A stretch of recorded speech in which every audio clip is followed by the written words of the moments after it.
لم يكن الذين كفروا من أهل الكتاب والمشركين منفكين حتى تأتيهم البينة رسول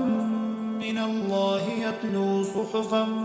مطهرة فيها كتب قيمة وما تفرق الذين أوتوا الكتاب إلا من بعد ما جاءتهم البينة وما أمروا إلا ليعبدوا الله مخلصين له الدين حنفاء ويقيموا الصلاة ويؤتوا الزكاة وذلك دين القيمة إن الذين كفروا من أهل الكتاب والمشركين في نار جهنم خالدين فيها أولئك هم شر البرية إن الذين آمنوا وعملوا الصالحات أولئك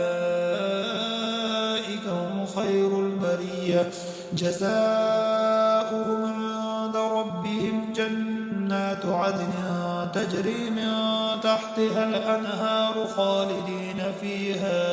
أبدا رضي الله عنهم ورضوا عنه ذلك لمن خشي ربه